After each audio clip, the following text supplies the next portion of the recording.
வணக்கம். சிவகார்த்திகேயன் சார் சொன்ன சமீபத்திய விஷயம் பரபரப்பாக பேசப்பட்டு இருக்கு. சிவகார்த்திகேயன் வெர்சஸ் தனுஷ் அப்படின்னு பேசப்பட்டு இருக்கு.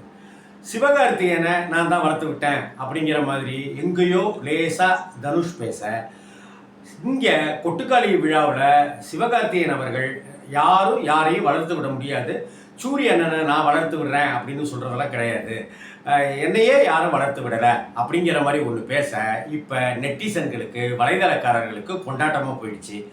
ஒரு பக்கம் கோதாவரி வீட்டுக்கு நடுவில் ஒரு கோட்டை கிழிங்கிற மாதிரி ஒரு கோட்டை ஒன்று கிழிச்சிட்டு இந்த பக்கம் சிவகார்த்திகேயன் ஃபேன்ஸும் அந்த பக்கம் தனுஷ் ஃபேன்ஸும் நாயா சண்டை போட்டுக்கிறாங்க, பேயா அடிச்சுக்கிறாங்க, வம்படியா இருக்காங்க அப்படிங்கிற மாதிரி தான் இங்கே நடந்துக்கிட்டே இருக்கு.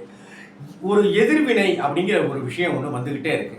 சரி, உண்மையிலேயே சிவகார்த்திகேயனை தனுஷ் வளர்த்து விட்டாரா அப்படின்னா தனுஷ் யார் மூலமாக வளர்ந்தார்?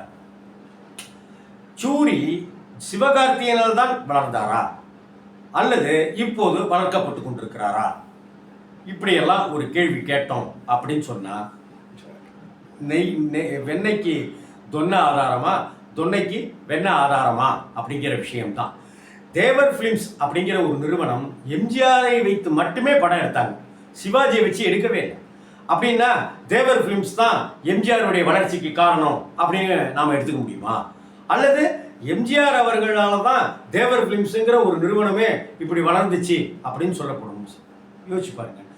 1952 வருஷத்தில் பராசக்தி படத்தில் பெருமாள் முதலியாரும் நேஷனல் பிக்சர்ஸ் பெருமாள் முதலியார் அவர்களும் ஏவி மெய்யப்ப செட்டியார் அவர்களும் இணைந்து பராசக்தி எடுக்கும்போது இந்த பையன் வேணான்னு ஒதுக்கப்பட்ட மெய்யப்ப செட்டியாரால் ஒதுக்கப்பட்டவர் தான் சிவாஜி. அதுக்கப்புறம் அவர் ஓரளவு சம்மதிச்சு அந்த படத்தில் சிவாஜி நடித்து அது எவ்வளோ பெரிய ஹிட் ஆனிச்சு தெரியும். ஒருவேளை பராசக்தி வரலைன்னா, பெருமாள் முதலியார் தயாரிக்கலைன்னா, ஏவி மெய்யப்ப செட்டியார் பராசக்தியை தயாரிக்கலைன்னா சிவாஜி வந்திருக்க போகுது இல்லையா? நடிகர் திலகம்னு தெரியாமலே போயிருக்குமா நமக்கு? சரி, மெரினா அப்படிங்கிற படம் பாண்டிராஜ் டைரக்ஷனில் அவர் நடித்தார். அதே பாண்டிராஜுக்கு ஒரு ஹிட்டும் அவர் பண்ணி கொடுத்தார் பின்னாடி. இது மாதிரி ஒன்றன் பின் ஒன்றான ஒரு செயின் தான் இங்கே நன்றிங்கிற ஒரு உணர்வுங்கிறது அப்படித்தான். ஆனால் அதே சமயத்தில் சிவகார்த்திகேயன் தன்னை சுயம்புவாகவே வளர்த்து கொண்டு தான் திருச்சி காலேஜிலேயே வளர்ந்தார். திருச்சி கல்லூரியிலேருந்து அவர் சென்னைக்கு வந்தார், விஜய் டிவிக்குள்ளார நுழைஞ்சார். அத்தனை பேர் இருந்தாலும் விஜய் டிவியில் ஒரு கோபிநாத் தனியாக தெரிஞ்ச மாதிரி, ஒரு மாக்காப்பா தனியாக தெரிஞ்ச மாதிரி இவரும் தனித்துவத்தோடு தெரிஞ்சார். அதன் காரணமாக சினிமாவுக்குள்ளார அவர் என்ட்ரானார். இதுதான் சிவகார்த்திகேயனுடைய என்ட்ரிக்கான விஷயங்கள். இதில் செல்வராகவன் மட்டுமே தனுஷை வைத்து பயன்படுத்தினாரு ஆரம்பத்தில் அப்படின்னு சொன்னால், நடிகர் தளபதி விஜய் அவர்களையும் கூட ஆரம்பத்தில் அவங்க அப்பா S.A. சந்திரசேகரன் தான் தொடர்ந்து பயன்படுத்தினார்.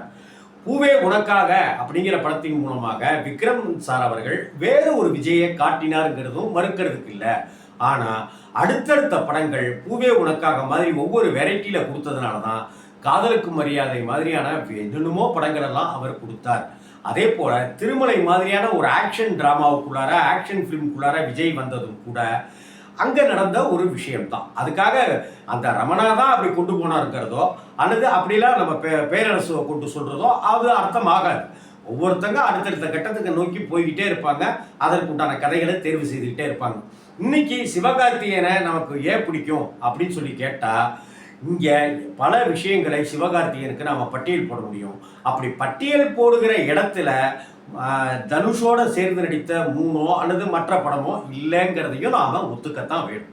அப்படி இருக்கும்போது தனுஷ் அவர்களுடைய பட்டியலே எடுத்து பார்த்தோம்னா கூட அவருடைய படங்களில் நமக்கு எந்த படம் ரொம்ப பிடிக்கும் அப்படின்னு சொன்னால், செல்வராகவனுடைய 1-2 படங்களை கடந்து நாம் வெற்றிமாறன் அவர்களை வைத்து தான் தனுஷனுடைய வெற்றியை, தனுஷனுடைய திறமையை நாம் இங்கே இடம் போட வேண்டியதாக இருக்குது. இப்படி ஒன்றன் பின் ஒன்றான அடுக்கடுக்கான வெற்றிகள் தான் இங்கே தமிழ் சினிமாவில் இருக்குது அப்படின்னு சொல்லும்போது, பாலச்சந்தர் சாரால் தான் நான் இப்படி வார்க்கப்பட்டேன்னு கமல் சார் சொல்கிறதும், பாலச்சந்தர் சார் தான் எனக்கு கேட்டை ஓப்பன் பண்ணி விட்டார், அவர் இல்லைன்னா எனக்கு இன்னைக்கு இல்லைன்னு ரஜினிகாந்த் சொல்கிறதும் வேற. அந்த காலம் வேற, இந்த காலம் வேற. இன்னைக்கு ரஜினியால தான் அனிருத் இன்னைக்கு பிரபலமாயிருக்காரு, இவ்வளோ பெரிய முக்கியத்துவமான மியூசிக் டைரக்டர் ஆயிருக்காங்கிறது எந்த அளவுக்கு உண்மையோ அந்த அளவுக்கு தனுஷ் அவர்கள் செல்வராகவன் மூலமாகவும் அப்பா கஸ்தூரி ராஜா சார் மூலமாகவும் வெற்றிமாறன் மூலமாகவும் தன்னை வளர்த்து கொண்டே வந்தாருங்கிறது தான் உண்மை. தனுஷனுடைய ஆரம்ப கட்டத்திலே நான் ஒரு 6 பக்க கட்டுரை எழுதினப்ப ஒரு நடிப்புக்கு ஒரு ராட்சசன் கிடச்சிட்டான் அப்படின்னு சொல்லி தனுஷை வச்சு ஒரு கட்டுரை எழுதியிருந்தேன். அதே போல் சிவகார்த்திகேயனுடைய ட்ராக்கோ, சிவகார்த்திகேயனுடைய ஸ்டைலோ, சிவகார்த்திகேயனுடைய ரூட்டோ வேறவா இருக்கு. தன்னை இயல்பாகவே ஒரு ரஜினி ரசிகனாக சொல்லிக்கிட்டே இருக்கிற சிவகார்த்திகேயன் அப்பேருந்தே அவர் நின்னாலோ திரும்பினாலோ பார்த்தாலோன்ற ரஜினியினுடைய இமிட்டேஷன் நிறையவே வரும். இன்ஃபேக்ட் அவர் மிமிக்ரி பேசுறதும் கூட ரஜினி மாதிரியே அந்த அளவுக்கு தத்ரூபமாக இருக்கும். ஆக தனுஷனுடைய வளர்ச்சியால தான், தனுஷ்க்கு கை தூக்கி விட்டதுனால தான் சிவகார்த்திகேயன் ஜெயிச்சார்னு சொல்றதும் தப்பு. அதே சமயத்தில் சிவகார்த்திகேயனும் தனுஷும் சேர்ந்து அப்படி படம் பண்ணும்போது அது ஒரு பலமாக இருந்ததுங்கிறதுலையும் எந்த மாற்று கருத்துமே கிடையாது. ஆனால் இப்படி நன்றி மறக்கிற உலகம்னு ஆயிட்ட இந்த விஷயத்தில் நன்றியை சொல்லிக்கிட்டே இருக்கணும். நான் விகடனுக்குள்ளாரெல்லாம் நுழைய முடியுமான்னு நினச்ச காலகட்டத்தில் அண்ணே நீங்கள்லாம் விகடனுக்கு வரணும்னே, நிறைய விகடனில் எழுதணும்னே அப்படின்னு என் மேலேயும் என் எழுத்து மேலேயும் நம்பிக்கை கொண்டு இன்னைக்கு மிகப்பெரிய டைரக்டர்கள் பட்டியலில் இருக்கிற தம்பி இரா சரவணன் தான் என்னை விகடன்கிற கோட்டைக்குள்ளார கூட்டிகிட்டு வந்தான். அவனுக்கு நான் சாகிற வரைக்கும் நன்றி சொல்லிக்கிட்டே இருப்பேன். இது என்னுடைய குணம். பாலகுமாரன் சார் இல்லாட்டினா இந்த ஜென்மமே கிடையாது. இப்போ நான் ஒரு கேலத்தனமான ஒரு லூசுத்தனமான வாழ்க்கையை வாழ்ந்துட்டு இருப்பேன். ஸோ நான் இன்னி வரைக்கும் சாகிற வரைக்கும் அந்த நன்றியுணர்வோடையே இருப்பேங்கிறது என்னுடைய குணம், என்னுடைய இயல்பு. ஆனால் சூரியனை மேடையிலலாம் சொல்கிறாரு, அண்ணே விஜய் சேதுபதி என்ன நீங்கள் தானே என்னை வளர்த்து விட்டீங்க, அண்ணே சசிகுமார் அண்ணே என்னை நீங்கள் தானே வளர்த்து விட்டீங்க, தம்பி சிவகார்த்தி அப்படின்னு சொல்லி சொல்கிறாப்புலங்கிறது அவருடைய என்ன சொல்கிறது, அவருடைய பண்போட வெளிப்பாடு. ஆனால் அதே சமயத்தில் இதுவரை எந்த ஒரு விழாவிலையும் ஆடம்பரமாகவோ அநாகரிகமாகவோ ஆணவத்தோடையோ கர்வத்தோடையோ சிவகார்த்திகேயன் பேசி நாம் பார்க்கலை. இன்ஃபேக்ட் இன்னைக்கு எம்ஜிஆர் அளவுக்கு, எம்ஜிஆருக்கு அடுத்தபடியாக ரஜினி அளவுக்கு, ரஜினிக்கு இணையாக விஜய் அளவிற்கு, விஜய்க்கு இணையாக இன்னைக்கு சிவகார்த்திகேயனுக்கு அப்படின்னு சொல்லி சின்ன வயசுலேருந்து 6லிருந்து 60 வரை கொண்டாடுகிற கூட்டம் ஒன்று சிவகார்த்திகேயனுக்கு மட்டும் இருக்குது அப்படிங்கிறதையும் நம்ம இங்கே பார்க்க வேண்டியிருக்கு. அதே சமயத்தில் சிவகார்த்திகேயன் கொஞ்சம் நன்றி உணர்வையும், ஒரு நன்றியை சொன்னால் என்ன குறைஞ்சி போயிருக்கணும், அதை சொல்கிறதுலையும் ஒன்றும் தப்பு கிடையாது அப்படின்னு தான் எனக்கு தோணுது. மற்றபடி சிவகார்த்திகேயன் தன்னைத்தானே செதுக்கி கொண்டு தன்னுடைய முழு முயற்சியாலையும் திறமையாலையும் கண்டறியப்பட்டு இன்னைக்கு அப்படிப்பட்ட உயரத்தில் இருக்காருங்கிறதுக்காகவும் சிவகார்த்திகேயனுக்கு நம்ம வாழ்த்துக்களை சொல்லணும்.